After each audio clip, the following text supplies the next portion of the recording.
right, guys, it's been a rough afternoon already, and it's only 1 o'clock.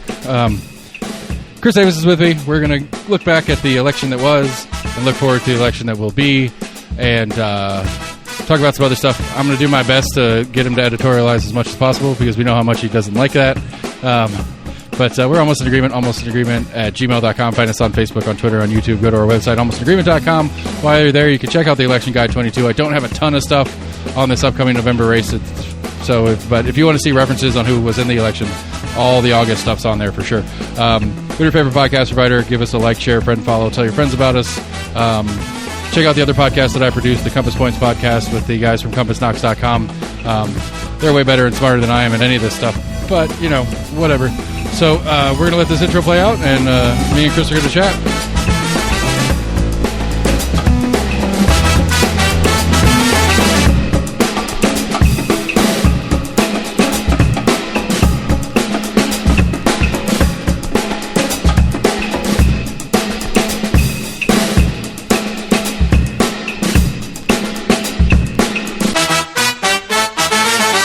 So I was running a little bit late, and so I didn't set up the video thing. Chris always complains about how he's not photogenic anyway, and so I was like, yeah, Chris won't mind if we don't do it on video. And then he's sitting here in front of me dancing through the entire intro, and now I'm mad that I didn't have that on video. It's a catchy song. I will tell you, when I listen to when I listen to any podcast, I listen to 1.25 times.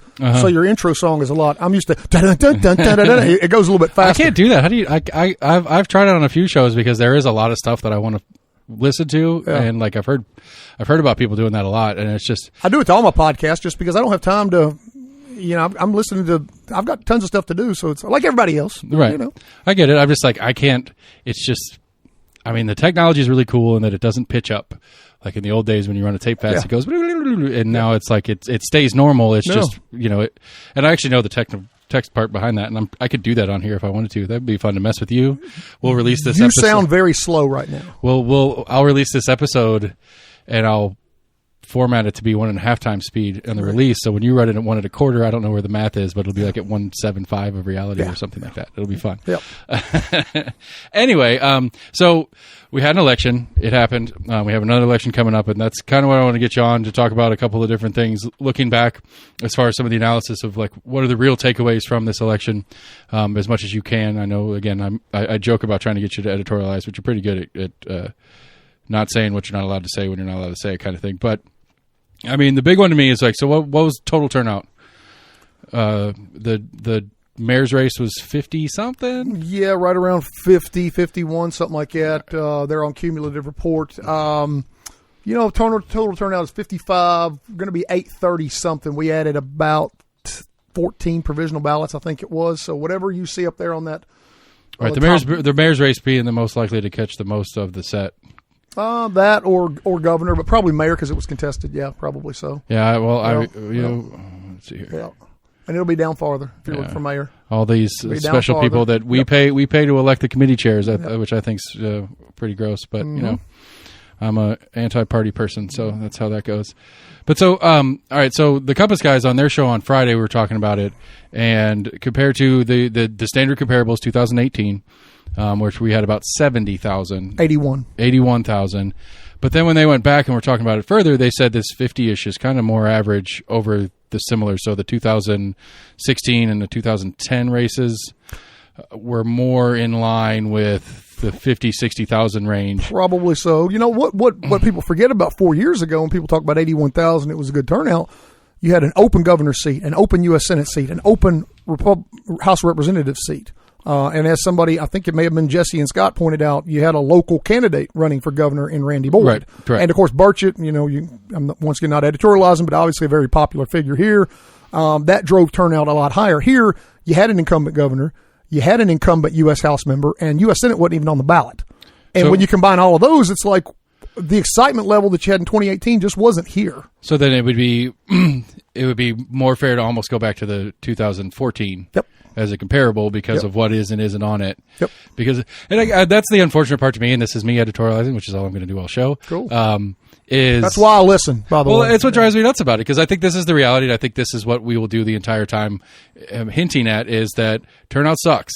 unless there's a president. Yes. And even when it's a president, it's not really that good except for the last one. Correct. Because we had 209,000-ish. 222. 222? Why are my numbers all low? Because I'm not making them up. I'm seeing them somewhere. Don't know. Okay. Well, anyway, 222,000, which, like, with Knox County's total population, what do we figure? 20% is underage? Yeah, I guess. Yeah. You know, so I mean, what's population is 470, registered voters are 294. You can do the math. Right. Yeah. And then there's this, and then there's a good chunk. I'd be curious to know, is it a stat that you can look up how many people who reside in Knox County that are ineligible for voting, who are of age? Like I wouldn't have that, but I can tell you there's a lot of felons, just to be blunt. There's a lot of people who don't live here, they work here, but they live somewhere else. Right, and if you're here on a green card or a work visa or something like that, you're not allowed to vote as well. And I talk to a lot of people. Do they count as residents? No. If you're on I don't know. Residents, like I have no idea. Okay. I have no idea. I talk to a lot of people who aren't even registered. I'm talking like people I know, and it's like, why aren't you registered? They have no clue. I'm the only one of the main staff of the show. I'm the only one that voted. I heard. And it drives me crazy because it's like, you know, and I get it, and I think that's the number one. I think that's the key thing is I understand the argument of why a lot of people don't bother. Like, I get it. You know, because, like, I was thinking about it when we were getting ready I was driving around doing my day job, and I was thinking about what we were going to talk about, and I'm thinking to myself, it's like, you know, how do we, as a population, get more people involved in the process? When the number one complaint is nothing ever changes anyway, partially because candidates that don't deserve to be there or whatever are getting in because not enough people are voting and blah, blah, blah, blah. But when the reality is I'm thinking about how, like, there's a couple candidates that won these races that I'm not big fans of, and I'm not sure that I like what they are pushing towards. And you can editorialize, so. You know. But the point being is that, like them or not, I can kind of sit comfortably knowing that there's not going to be a huge swing. There's nothing huge that's going to change about my day-to-day life here in Knoxville with this new slate of candidates that's going in. Whether I liked them or not, whether I hated them or like, and I think the number one to me that I realized in talking to Max on the Big Show is that unless you are in a very specific bubble of things that are those issues that are immediate issues from the parties, gay marriage issues, like if you're truly affected by that directly because you are gay and want to get married and are staring down the barrel of the possibility that it may come off of legalization in the next couple of years, whatever, those people see real changes through elections and through, at least more currently, the abortion topic being a Supreme Court issue, which is an older election thing. But those people get to see real changes in their day-to-day life by what government is doing. The rest of us don't see it as much, and so I get that. I think that depends on the topic. I mean, I would, and maybe I am editorializing here a little bit. I don't have an opinion on it. Or maybe I do. My kids, just full disclosure, my son went to Catholic. My daughter goes to Catholic. We've never been in public school. But this whole thing with, Catherine Bike won the election against, I believe it was Will. I'll say it. I voted for her. I'm a District 4. It's me. Was it Will Edwards, I believe it was? District 4 right here. And I think a large part of that, what I heard from voters, once again, I don't have an opinion on it, but what I heard from voters is the whole thing with charter schools and vouchers, and that was a big issue for parents specifically, and I think the people who are anti, you can say anti-voucher, anti-charter, pro-public school, however you want to phrase it, did a good job of getting their message out and getting the voters out. And I think that's the type of thing that now, what is it? I've heard 5-4. I mean, I don't know some people's political leanings, but I think people are looking at that now as what could be coming down the board, pike. which we don't necessarily know what the school board party makeup that is existing. The non-incumbents that are still in the middle of their.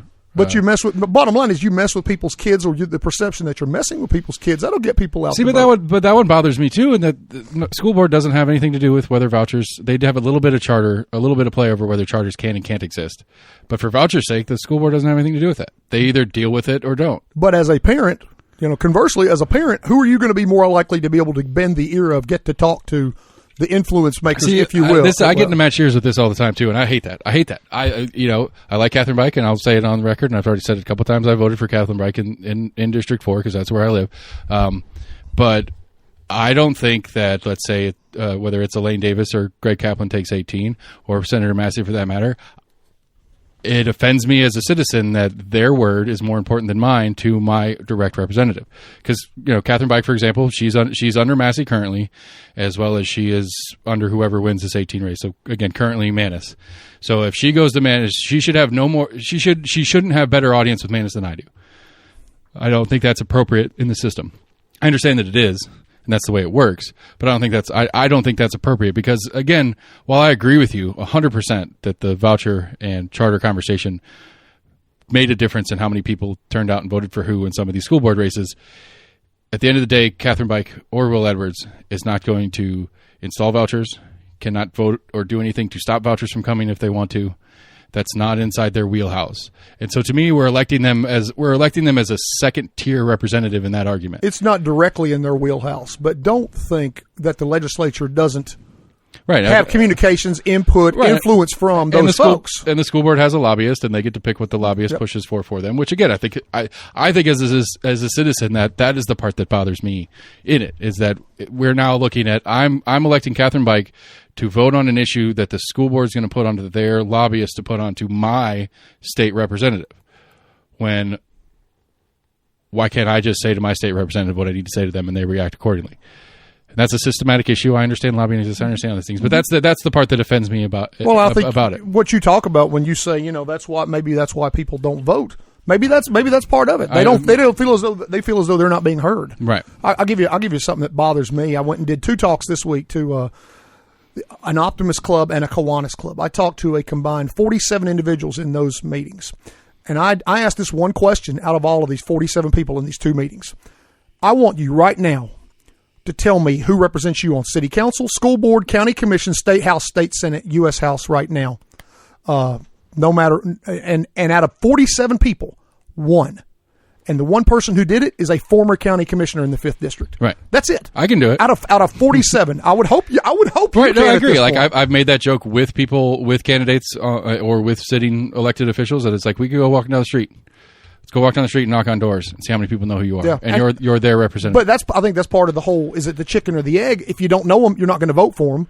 But if you're not voting for them, you don't know them. Right. How do you learn more about them? At some point, the citizen needs to be engaged. I agree. And that is because that's why my number one editorial is I will blame the voter. This is our fault as a constituency for not paying attention. And we all have, and I've heard you talk about scouts before. I had a son that played sports and daughter played sports. We all have these different things that are going on in our lives that take that stuff away. But at the end of the day, you get the government you deserve. And I told both these groups this, and I firmly believe this. This may sound cheesy, but I don't give a crap. We're explicit. My 8th grade civics teacher, Ms. Short, Cleveland Junior High School, Cleveland, Virginia, 1983. She said, the world is governed by those who show up. And I firmly believe that. Because 1 out of 6 people voted in this election that could have voted in Knox County. That's 16%. I think it ended up being like 18.2% or something like that, which is pathetically low when you had 58 to 61 things to vote on. I mean, if you like to vote, Jesus, this was the election to do it. I was luckily accidentally, not intentionally, on vacation from my day job during the election, the week of the election. I'm curious, did you vote election day or I always vote election day. I thought you were running. I heard you running your mouth about election day. I was like, oh, come on, Seth, but you did. Okay, all right. I'll do it, and I will continue to. And you can yell at me and Scott because both Scott and I are. We like the holiday. There's an atmosphere to it that's different. As long as you like it, that's cool. As long as you're voting. And to applaud the workers that were at it. Scott was saying on the Compass podcast that you guys were clocking some of the early voters just to try to get a guesstimate of how long the ballot was taking. Mm-hmm. And it was 15 minutes, something like that. A little bit shorter than that. Yeah, I was like, I started my timer as I was signing in and asking for my Republican ballot. So you started yours before you actually started. Right. I started it from when I signed in on the Republican or on the actual, here's the form, pick which primary you want, take it over there. That's when I started it, went through it, did my voting. Will Edwards happened to be outside. Talked to him for a little bit on the way out, got my car and was on the interstate before I remembered that I had it on, and it was at 16 minutes. Okay. And so I would say with Will Edwards' chat and the drive to get from my polling station to the mall entrance to 40, that's at least 6-8 minutes. So I was probably actually sitting. No, I skipped a bunch. I don't feel like my shtick is I'm not going to vote. I'm not going to vote if it's unopposed. To me, that is an intentional apathy vote. That is and this is one of the things that just curious, even if you know the person, like the person, said, yeah, I'll vote for you, whatever. No. Okay. No, just to be because to me, I guess the theory I have on it is that I'm trying to prove the point that I'm a vote that you could have gotten, whether it's the person who's running, who actually is on the ballot, or a potential opponent down the road. It's like, well, I know that 55,000 people voted in this election, but there were X number of thousand people that didn't vote in this race that were eligible to, that did the ballot and did everything else on it except for this one. Well, if I'm an opponent on that, that says to me that's 5,000 votes that I could have picked up there. That could be picked up there or something like that. Because I think... So maybe you're giving the impetus to somebody to run next time when they see that. Yeah, a little bit. And because I think... I guess, to me, I think that there is a failure of elected officials to take into consideration the apathy vote. And I think that is a more exact apathy vote that I'm trying to put on that ballot. Is that... I don't know, Bud Armstrong. He ran unopposed, had the most write-ins. Oh, far and away the most write-ins. 18 pages worth. But so like a Bud Armstrong, for example, it's like somebody else is going to run him against him in the future, and they're going to see that only 30,000 voted in that race, something like that. And 1,800 people written in, so at least 17,000 or so didn't vote in that race, and that says to an opponent, I got a chance in this. Or maybe it says to Bud Armstrong, I have to do something better to get the other X number of votes.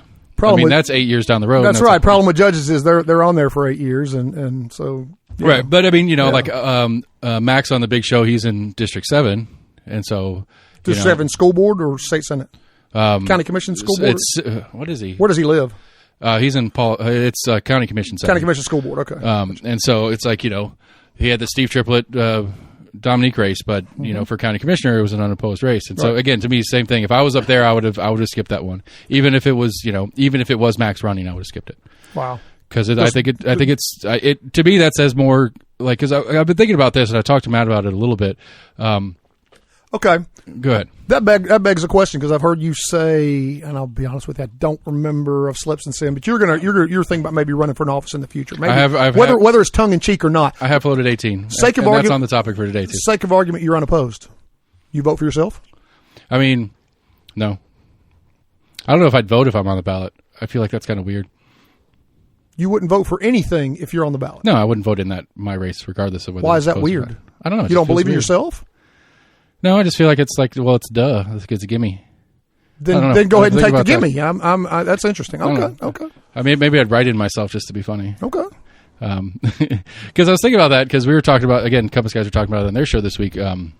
We did a whole segment on the write-ins this year.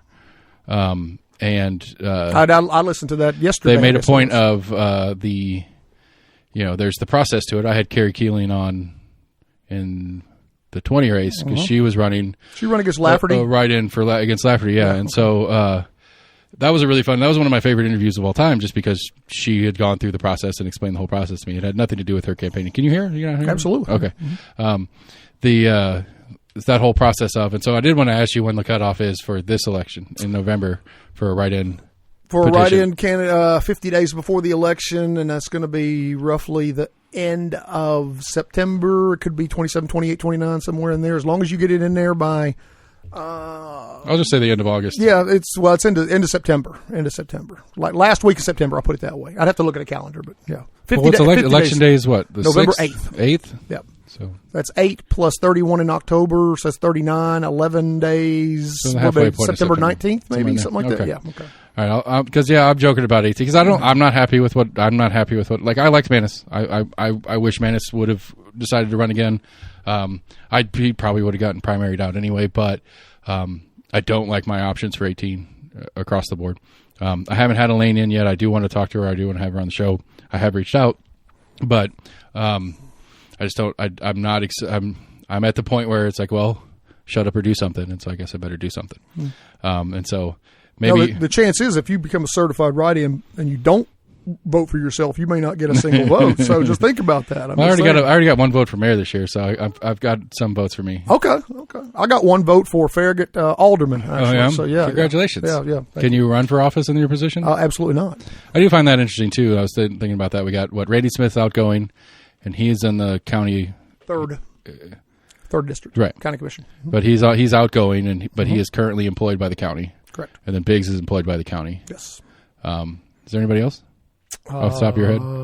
I find that I get it and I don't at the same time. There may be, not off the top of my head, no. But I don't know, because again, let's go back to the correct conversation to have is like I can't figure out why people don't care, like why they don't care enough to take the effort. Because I'm not going to toot my own horn like I put the best content out as far as understanding elections or anything. Compass guys do a great job of it. News Sentinel kind of does when they feel like it, but not much. I do think it's unfortunate how little coverage there is. I think that is a problem. Major problem. But I don't think it changes the fact that there's no way you didn't know. Like, is there anybody in Knox County that can argue, I didn't vote because I didn't know? I will say, and we've talked about this a couple times, that the way we have all our elections lined up is rather confusing to people. Sam on the big show, his dad asked him last week, which is great because we've educated Sam enough that he knew how to tell his dad what was going on. But his dad asked him, he's like, why are they doing the mayor and stuff in August? It's like they always do it in August. Yeah. It's been that way for a while. At decades. Least. Yeah. And I know you've talked about it before on whether combining ballots would be one method to get more participation. Because obviously you just put everything on the presidential ballot and you're going to get the most participation. And then I don't have to work one day every 4 years. I like that. Right. Yeah, well, but again, to me, I think one of the biggest takeaways that I've seen and looking at it and reading on it, and then the Compass guys talking about it too, is the biggest difference to me is that the Democratic turnout in Knox County stayed fairly consistent, where the difference in total numbers and Republican percentage winnings is down because of how many less Republicans came out. Maybe not less Republicans, less people that came out and voted Republican in the past came out and did it again. And so I'm very interested in where the apathy's at, especially now in the federal market and how the federal politics are going. I figured if anything, it'd be an uptick in Republican. That's turnout. exactly what I thought. So I was extremely surprised at the lack of Republican turnout relative to even 4 years ago or even 8 years ago. It's margins that typically would be 65-35, 60-40, all of a sudden are 55-45. Well, I no disrespect to Matt Shears, but I don't. They worked, and to be fair to Matt, he worked his tail off. I've heard that from everybody, but it's. I don't think it had as much to do with Democrats getting out as it did with Republicans not getting out. They just didn't, and there's a variety of reasons for that. What's leading the top of the ticket? An incumbent governor, an incumbent mayor, an incumbent sheriff. It's like I think the general consensus, conventional wisdom would tell you they're going to win. Right. Well, if they're going to win, why should I go to the poll and vote for down ballot stuff? I hear this stuff. Right. And I think that's certainly part of it. And then for your layperson who maybe, you look at numbers, there are voters who will tell you, I vote every presidential. And voters will tell you, I vote November every 2 years. And that's it. They have no clue when there's a primary. They have no clue there's an August. Because I was thinking, too, I think the fact that we have the federal and state primaries with the county general detracts from the county general. I think it's people show up because they want to vote for their primary for governor or state senate seat or a federal senate seat or whatever like that, and this is on here too. Yeah.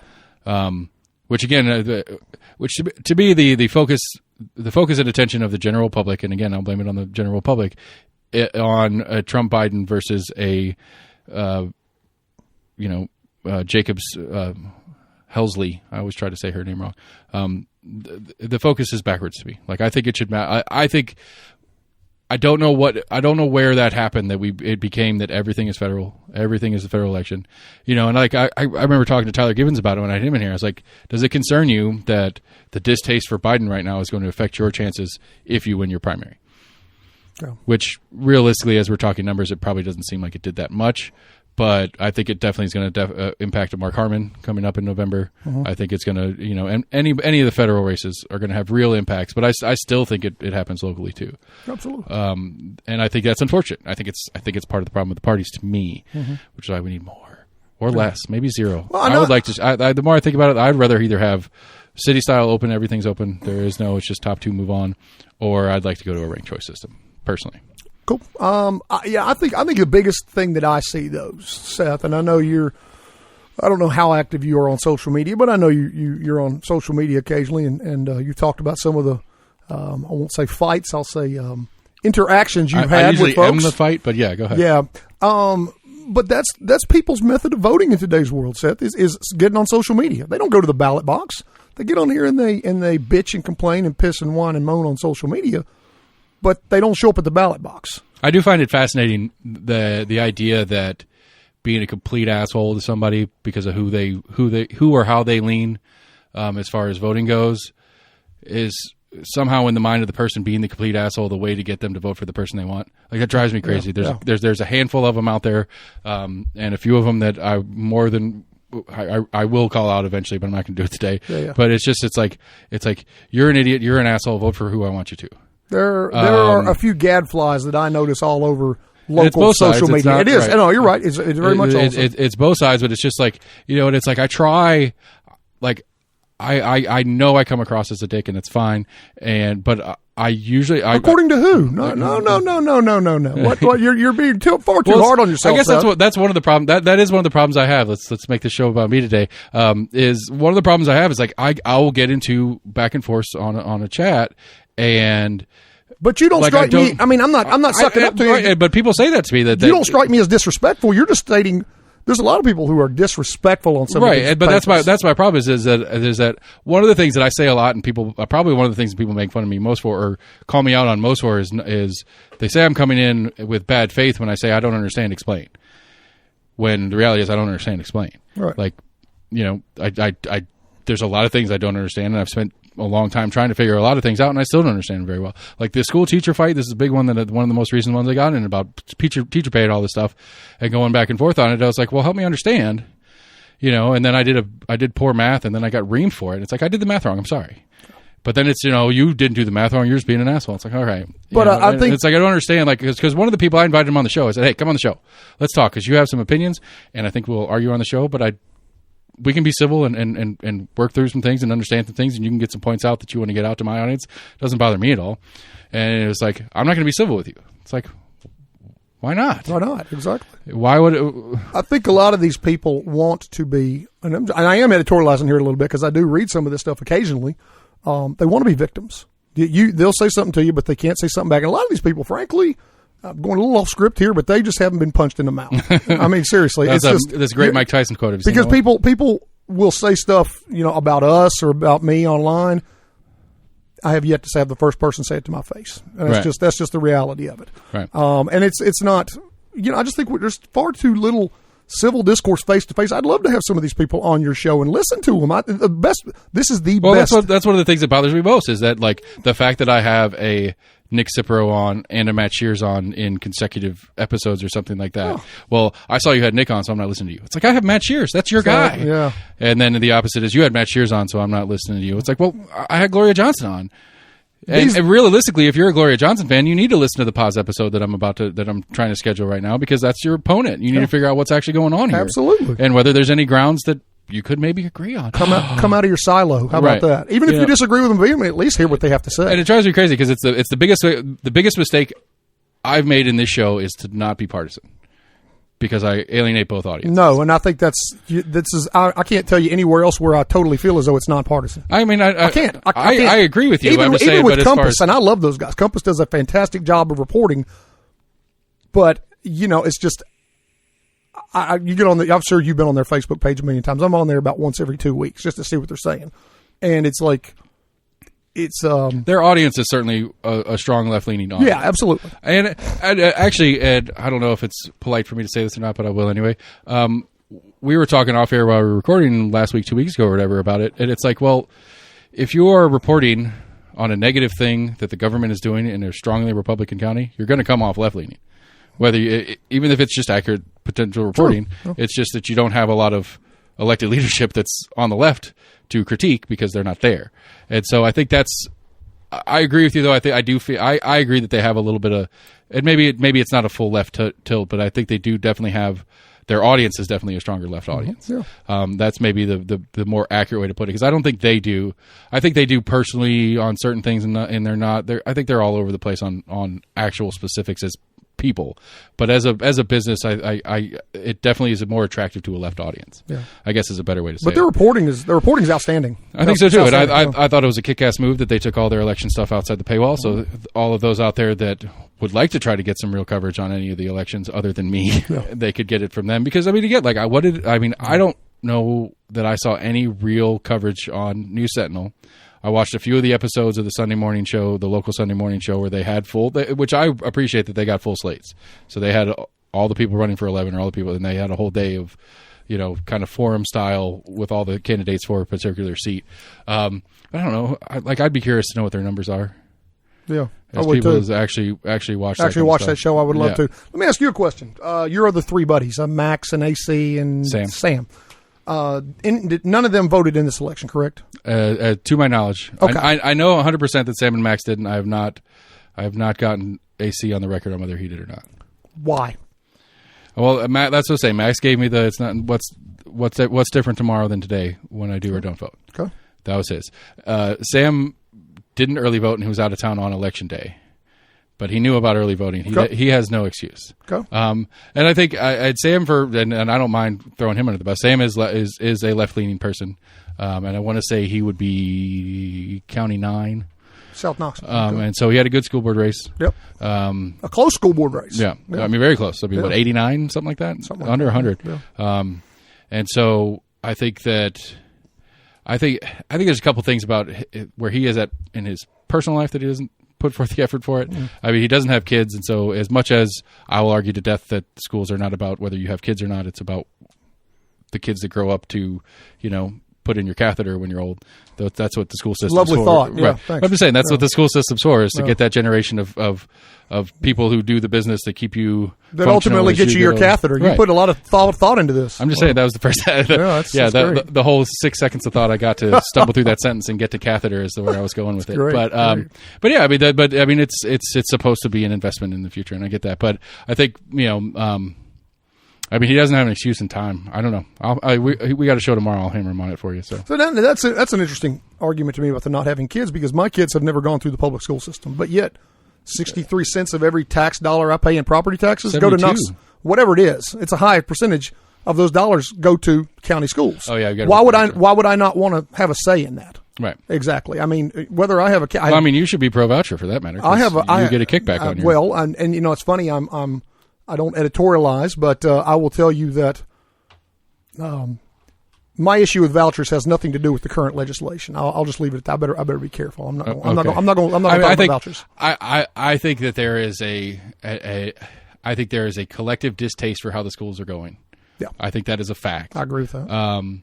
And we can dig through and blame and put fault and whatever wherever we want it, but the idea that a voucher system is being floated and probably likely, and that people are voting for it, and that is a thing that people want, is a general distaste for what's going on in their schools. Mm-hmm. And I don't think it's as simple as the CRTs and the book bannings and all that kind of stuff. I think it's bigger than that.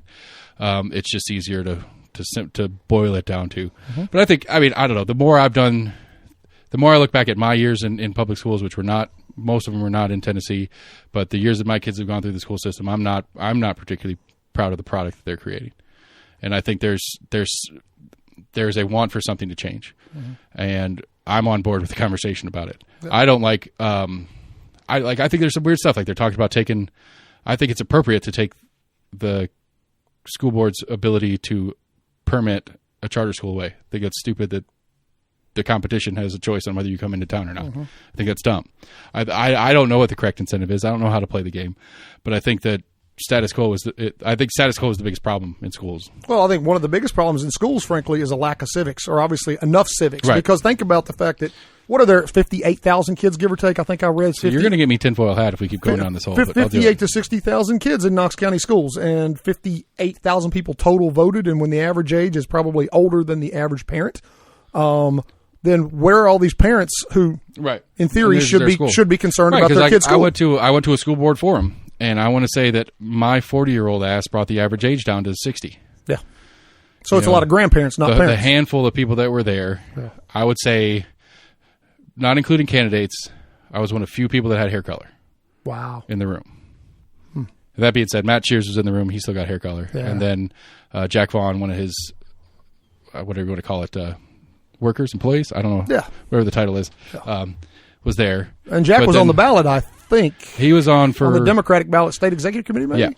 Yeah. He was on for that. But, it was a school board forum, and so we got, none of the Republicans are there. All the Democrats and independents are there. Yeah. But the average age of the room was probably 65, Wow. like realistically. Yeah.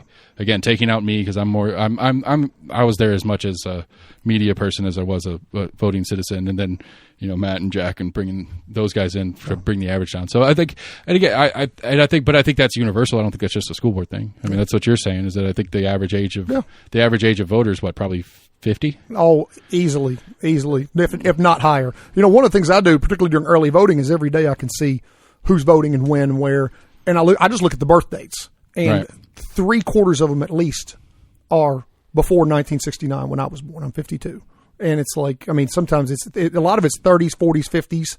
Not a lot of 30s, but some 30s, 40s. I'm talking 1930s, right? 40s, 50s. You're not talking 10 years from now. No, I mean, and I'm always looking. Okay, who's younger than me? Right. Maybe 1 out of every 10.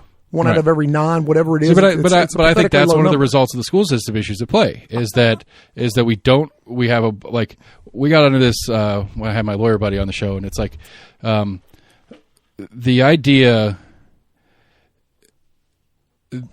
to be is like, as I understand it, the U.S. education system is built off the Austrian model. The Austrian model was to build smart enough to work the machines, not smart enough to ask how, and when they get conscripted to go to the army, they don't run away. That was the entire premise of it.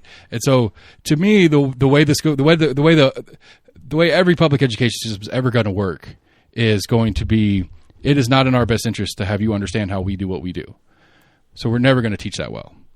And so that's where I get to my weird spot on vouchers and charter schools and going private and stuff like that. Is it is not in the best interest of Knox County schools. Well, state of Tennessee schools, Knox County Division, as I like to call it. It's not in the best interest of the state of Tennessee schools to have a well-educated civic population come out of their school system, because those people that come out well-educated and understanding it are going to take down what was built before them. And if you want to hold on to that power... That sounds a little rabbit hole-ish, but okay. I told you I was going to put my tinfoil hat on for it, but I think it's real. I think at some level it's real, because what other excuse do we have for so few even bothering to vote in that age block recently out of school? Then it doesn't change anything anyway. Yeah. I don't really understand what's going on. They just do whatever they do, and I just go about my life. Can I interrupt for a second? Is that a real stick of dynamite sitting in front of me? No, it is not a real stick. Okay, thank you. Okay, good deal. Okay, just curious. If you look over on that's Sam's mic over there. It's I don't know how to describe it anymore. I just blanked out. Essentially, that microphone, my microphone, are passive microphones, where yours is an active one, and so it just turns it up. So the loudest that one can get is like the mid range of what that can do, and so as a way to force balance out the different microphones and such. Gotcha. But it does look cool, and that's why. Yeah. Keep you on your toes. Yes, absolutely. All the crap on my desk. I'm ashamed it took me 20 minutes to figure that out. That I'm sitting in front of a stick of dynamite. I've had plenty of people in here when it's sitting there, and you're the first to even bother asking. So you win on that category. But I think, again, taking myself back out of the rabbit hole, I there is a deficit of people that want to bother, and it seems to be late 30s, 40s when people start bothering again. That's me. I didn't. I mean, you could look it up for me, I'm sure, but I was probably hit and miss on elections. I will when I get back to the office. That's fine. I was hit and miss. I was probably every second or third election, whether I was even registered. You know what I'm going to do? We're literally here on live on the air. I'm going to request Seth Barber's voting record right now. Okay. So while you're talking, I'm just going to have a but I'm just saying, like, conversation. When I was at UT, I probably voted once in the 4.5 years that I was a student there. I probably voted 1 or 2 times when I was living on the South Side. I probably shouldn't tell you this. I'm probably admitting to some crimes right now. Because I was probably still registered at my parents' house for for a couple of different elections, which that's out here. Statute of limitations probably gone on that. Okay. Can one of you send me the of a Seth Barber? Do you need my my social or anything? I'm not saying that on there. I do not. I think that's a funny one that people I don't think people understand how much public information is out there on these kind of things. But I mean, Matt's looked it up too, and he's told me what I am, which I find interesting from their database. But what are you? I mean, I can't remember. You lean Republican? Is that what it would put? Yeah. I mean, I don't recall ever pulling Democratic primary. Because I know a lot of Democrats that lean Republican. So right. If you look at their voting record. I mean, I know I'm currently today. I know I'm neither. But I mean, if you're going to use recent one, I pulled the Republican primary in May. I pulled a Republican primary last week. But I'm also in Knox County, and I want to vote for who's actually going to take the seat. You know, that brings up an interesting point. One thing I thought about this election, you know, a lot of these elections, these contests in this most recent election were, you know, that 55 to 45 range, and it was interesting to me how many Democratic ballots were pulled from the perspective of, out of all of the Democratic races on the ballot, only one was contested. Out of all of them, if you pull a Democratic ballot in this election. You vote for the state executive committee people, uncontested. You vote for U.S. House, uncontested. You vote for state House and every single one of them, uncontested. You vote for, if you get a state Senate vote, uncontested. Governor was the only one that had even a contest, which surprised me that more Democrats did not pull a Republican ballot. It's right. It's interesting. There was that one lady that was running for governor as a Democrat who did you see this video? It's a great video. She was Atwater. I think so. They were having a forum. All three of them were there. And she interrupts to say to the moderator, it's like, you said that these were 1.5 minutes to respond, right? Yeah. It's like, well, some of these guys are going to 90 seconds. Oh, my God. Or vice versa, basically. But she interrupted to complain about them going the same amount of time. Yeah. But you can go 90 seconds, but don't go to a minute and a half, buddy. I got you. Well, but I mean, if you ask Matt and them about it, they advocate it. Pull the Democratic primary so we can see those numbers, because those numbers give us the ability to recruit better in the future. Okay. Which I don't know. So the strategy involved. I guess that's I don't get it. Like I don't understand why anybody would have pulled the Democratic primary in May, because the only thing you had on there was the mayor's race. And so what you didn't even have. I mean, what District 1 didn't even have a contested primary. District 1 did not. That's correct. Yeah, they just had no, the school board did. I take that back. The school board did. It was Butler and somebody on school board. Well, there were two independents, so it had a but that was a county general race.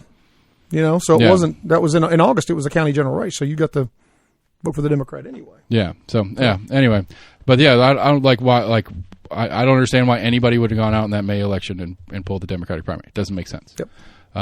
Because you're literally doing nothing other than tallying. Yep. Which I'm sure they have. They have a roster. Here we go. Here we go. Seth A. Barber. I will not say your address, but birthday November 4th. You're close to election day birthday wise. Okay. I've had my birthday on a few elections.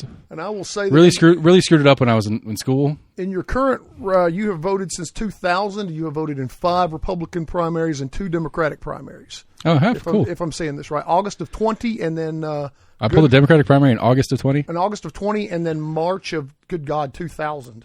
Okay, so... Oh, and there may be another one here. Do you have another record? Oh, my God, Seth, you have another record, and this one is... No, that's right. Same one. Never mind. Okay. Yeah, 5 and 2. 5 and 2. Okay. 2000. I wonder what that was about. 2020? What did you say? March of 2000, Democratic primary. What was the recent one? 20? Yeah, August of 20. Okay. I must have been trying to figure out anybody, but it must have been for the president race. Must have been.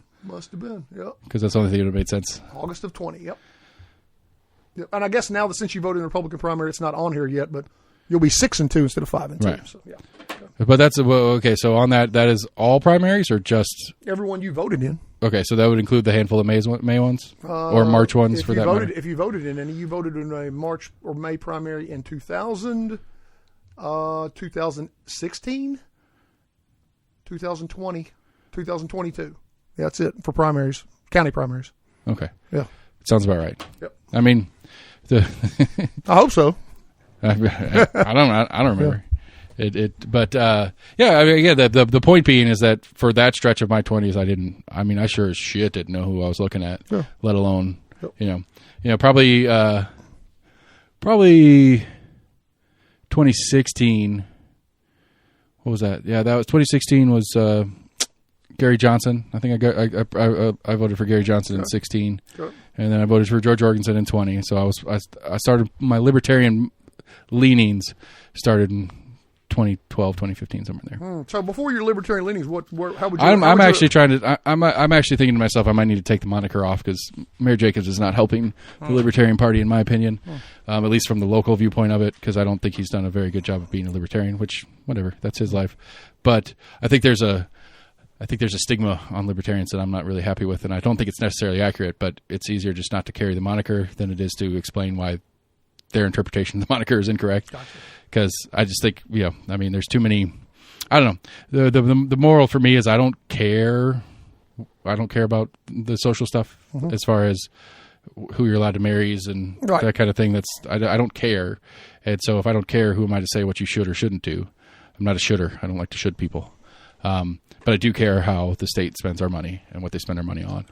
And so to me, I sit firmly halfway on either side of the standard two parties because I don't want to. I am smarter with my money than. But doesn't that force you? The state is. Doesn't that force you to be a little bit more of an educated voter, to be able to look at candidates and say, I like 60% of what this guy's for and 40% of what she's for. On some level, and like I made the joke about trying to build like a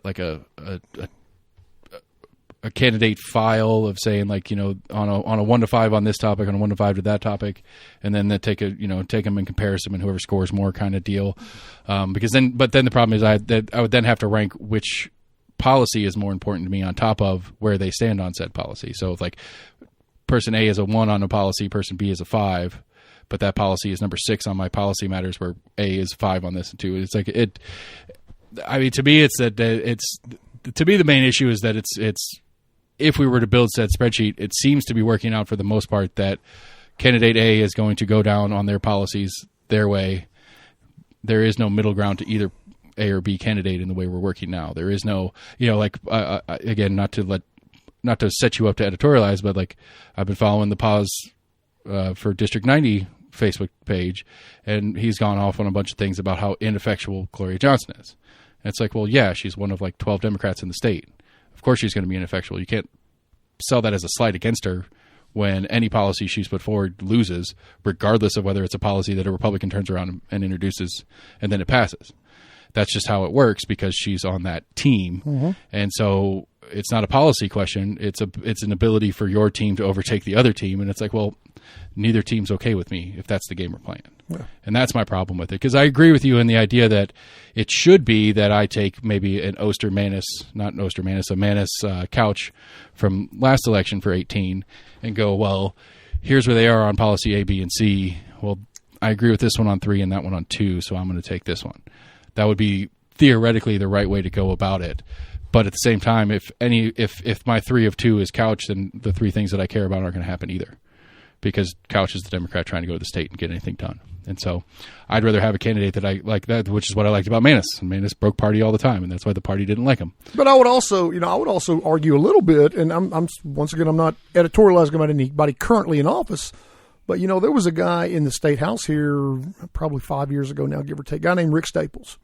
Rick was over in the district that is now held by Sam McKenzie, and 13 or something. It's 15. It's primarily East Knoxville. Yeah, 13's gone. That's right. Rick got a few things done as a Democrat, right? And I think you could make the argument, and many have, that he got some things done as a Democrat because he was willing to work with people. Right. It wasn't always. It wasn't always this right here. It was a give and take, and he was, whether you're Democrat, Republican, whatever, he was a relatively speaking well-liked member from people I talk to of the legislature, Democrat or Republican. And I think a lot of it is the ability to work with people. That is a lost art, particularly in today's environment. Well, because my follow-up is going to be, is that because whether Sam McKenzie or somebody else in that seat is not, because I mean, Sam's pretty likable from what I've heard from Sam's nice guy. People. Yeah.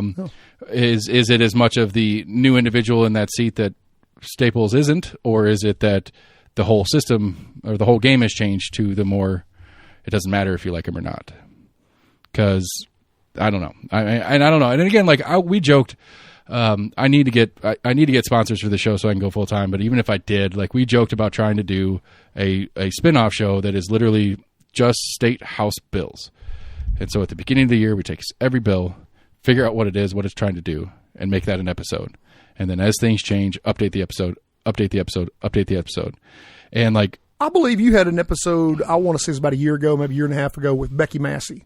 And you did nothing but talk about legislation. It was a review. Right. Hour and a half, whatever it was. Yeah, we did a legislative review. She called me from the beach. It was amazing. I loved that episode because I'll tell you, and I'm paid to know this stuff. All the new election bills, all the new election stuff, and that's just one teeny little bit of everything else they do. There's a great picture out there. Look it up. Justin Cornett. He's a lobbyist sort of guy. He's in Nashville, libertarian-leaning fella.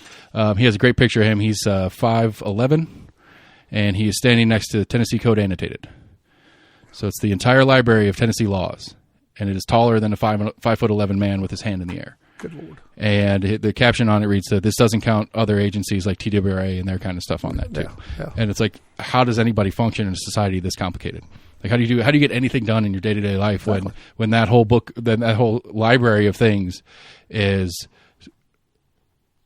illegible to the average person, and it's new every year, and it's all these updates and stuff like that. Because again, like there was one particular bill that we followed closely last year because it had a very direct impact to my business, and like the caption on the website was something really vague, really generic, and by the time it got through subcommittees and all the different other stuff, it was a completely different thing. Like if you would have read it just the caption, it didn't apply to what it actually applied to. And it's like called a caption bill. Right. It's just there to placeholder. Right, but it had like, it was something like the actual caption on it was something about changing the deadline for like the Department of Agriculture to submit some documentation.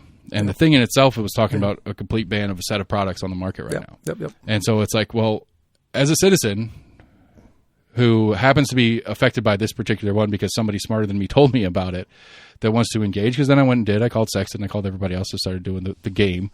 But as a citizen who's trying to stay engaged with it, how do we possibly get the layperson engaged when it is built to be hidden? It's built to be hidden. No, that's, I've run it real quick. I run into the exact same thing because typically there's a window from January to early February that you have to file bills, as you probably know. And a lot of times these caption bills come out, and when it deals with something election related, it'll say something like, we want to reduce the time to do this from 90 days to 30 days.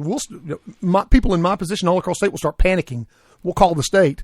Oh, no, that's not what it really is. It's just a caption bill to hold a place for something else. And we're like, well, please give us the courtesy of telling us that, because we're having heart attacks over here thinking you're changing something very, very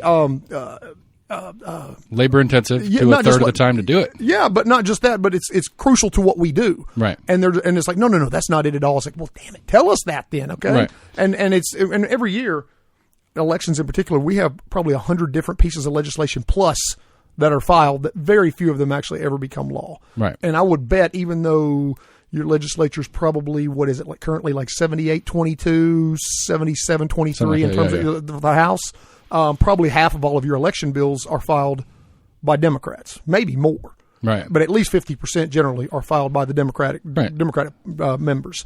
And they just, most of them just fizzle out.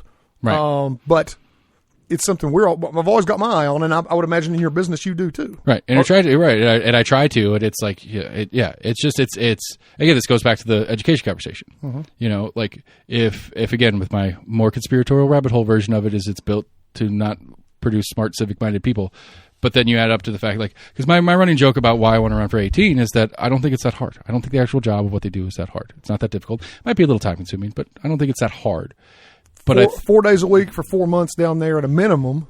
Right. Beyond that, not sure. I don't know if I can afford to do it anyway, because I'd have to leave my day job for it. Right. And that's another thing that's been floated around, but that's a separate conversation. But yeah, the idea of trying to do it, I don't know. Like, because I don't think it's that difficult, but I think it is intentionally to be perceived as difficult. I think there's intent that we want to make you think that this is hard, complicated stuff going on over here when it's really not. Because if it was presented as easy as it was, we could just be like, oh, I understand what this actually is. Please do or please don't do that thing. But that's not in their best interest, and so that's not how it works. Anyway, I'm getting super tinfoil hat on you today. So what I really wanted to talk to you about was looking forward to November. Yep. We have 4 ballot items. We will have, it's interesting because in August, every year I go into an election, I look at the elections and look at what are my concerns for that election. And I'm going to run through 2022 with you real quick. So 2020, in May, we had a county primary. My concern then was just close races. In May, I was worried about very close races in some of these primaries. Thankfully, didn't come to fruition. No really close, super close races. In August, my big concern was the length of the ballot. 2 pieces of paper for the first time ever, 58 to 61 items, everything across the board. There were a handful of races I was really worried about being close. Town of Farragut mayor was 58 votes separate. I think that's the closest race. August is all about turnout because November is all about turnout because we're going from an August ballot with 58 to 61 races to where in November everybody votes for governor, everybody votes for U.S. House, everybody votes for Tennessee House. About 60% of the county votes for Tennessee Senate. That's it. Right. Massey's sticking around with sevens. That's right. And then four constitutional questions, one of which is like to take the word slavery out of the Constitution or something like that. So basically that's it. You've got 7 or 8 items depending on where you live in Knox. You're going from 61 to 7 or 8. Right. So for me, it's all about managing turnout because for whatever reason, even though there's a lot less to vote for, you're going to probably have close to double, if not more, the turnout that you had in this election for that election. We'll exceed 100,000. Right. Basically to vote on 1/5 of the items, 1/6 of the items that you got to vote for in August. Right. So that's my. It should be a much easier election to administer. It's just managing turnout. Okay, so on the simpler side, because I'm not going to impress upon you to explain to me what the 4 ballot items are and how they work. But on the simpler, I haven't even looked at them yet. On the simpler side of it, it's all 4 are constitutional amendments, correct? Mm-hmm. And so if it's a constitutional amendment, it's going to be a yes or no. Correct. And regardless of what it says in the paperwork or whatever, it's going to be yes to make a change, no to leave it the way it is. I believe that's correct, yes. Okay, because I think that's one of the generic, I think that's the first step in trying to understand these ballot items as far as functionally is that it's always going to be we're voting yes to change the Constitution to blank, where we're voting no to leave it the way it is. And so I think I believe that's the case, yes. I think that's a distinction that needs to be made because I think that's what the confusing thing on the one we had last election with the law director thing. Mm-hmm.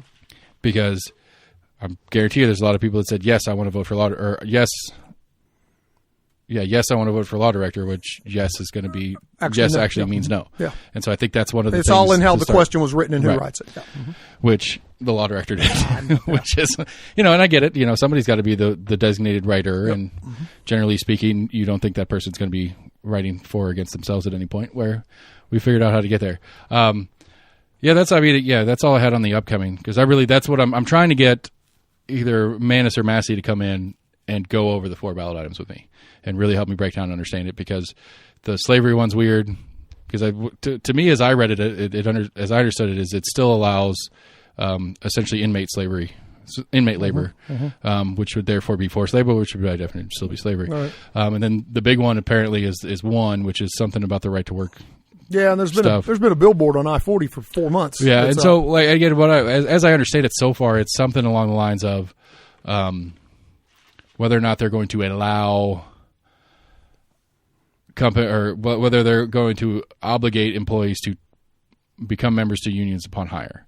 I think that's kind of where it's something where it's a right to work type bill is my understanding. Right. It's something about if you take a job at place X and it's a union shop, you're therefore a union member.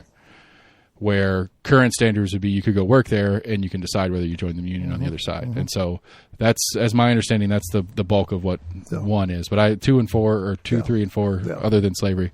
I think slavery is 3rd, I believe. Yeah. So we'll have to, like I said, I intend on getting deeper into those. And when we get we're still waiting. It should be coming up sometime in the next few weeks. When we get the actual text of the language that will go on the website, because they have to put it into 200 words or less, I'll send it to you.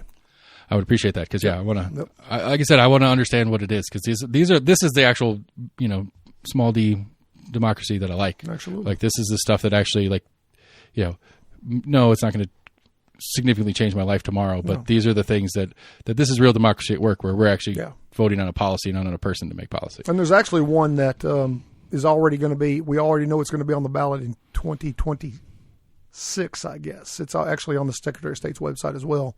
I did see there was like 2 down. There was I can't remember what it is, but and then they also had the list of the ones that are halfway there that have been approved on one session, but not the second session, which means it has to go on the gubernatorial ballot in 2026. Yeah, I know the system. I know how it works. Absolutely, sounds like it. Sort of. No, I don't know what you're halfway to Nashville, bro. Come on. I made the mistake of saying I'd run for 18, so I'm going to have to in 24. So it's a poor life choice. But it'll be here for I don't know. We'll see. It'll be here before you know it. I mean, we'll see who the Democrats put up. But if it's Elaine Davis against nobody, I'm probably going to have to.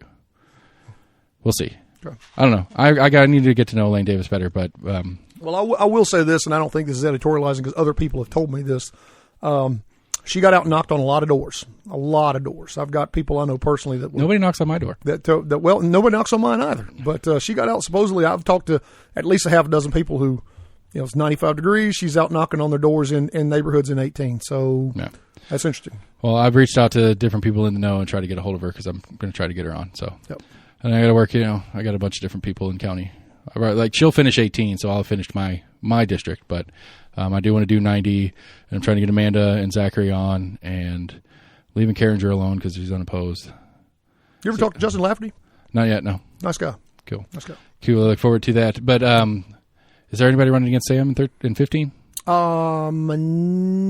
Yes, Pete Drew is he's running on the Republican side.